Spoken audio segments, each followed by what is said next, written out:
tous. Aujourd'hui, on va continuer dans notre lancée de VBA. Dans la dernière vidéo, on a vu comment faire la somme et le produit de deux variables qu'on déclare.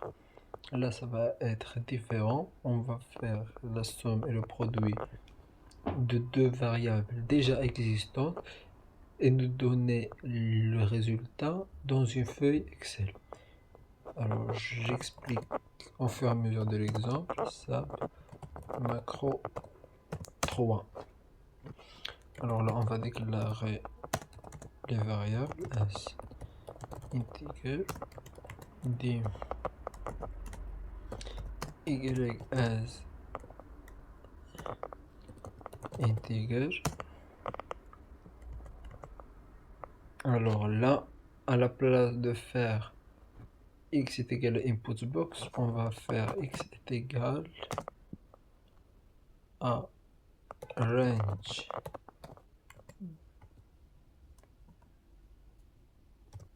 c3 point value.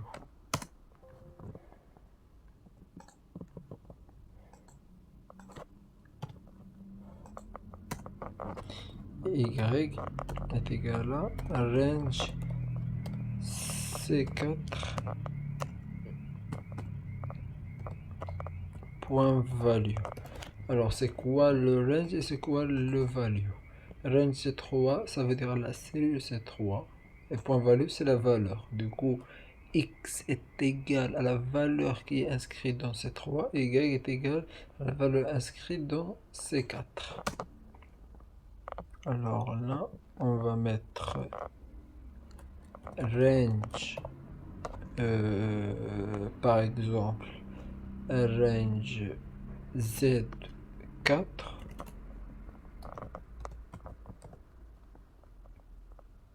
est égal à x fois y.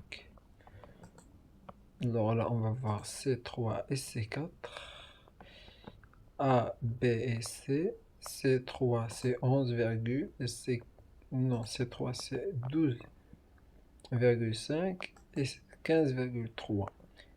On va voir le résultat. Normalement, il doit nous donner dans les 100 et quelques ou 200. On va revenir ici à la macro, dans développeur et puis visuel basique. Et on va exécuter la macro ici. On va aller maintenant voir Z4. Alors, on va voir l'exécution de cette macro. Et la voilà, c'est le 180. Là, elle a fait directement la multiplication de ces deux variables. Maintenant, si on change le x fois y par x plus y, il va enlever le résultat précédent et nous mettre le nouveau résultat. Bon, là, il prend... Pourquoi il a mis 27 piles alors qu'on a 12 et 15? C'est parce qu'on a déclaré les variables comme des entiers. Du coup, il a pris que la partie relative.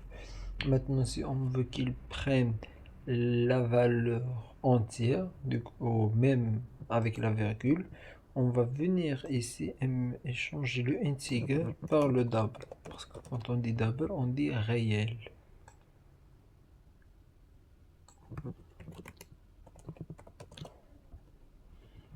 En gros, maintenant,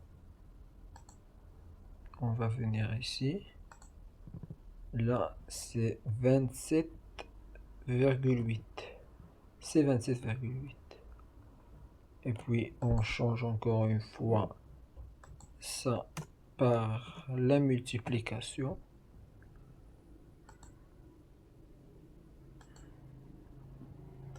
Il va nous donner 191,25.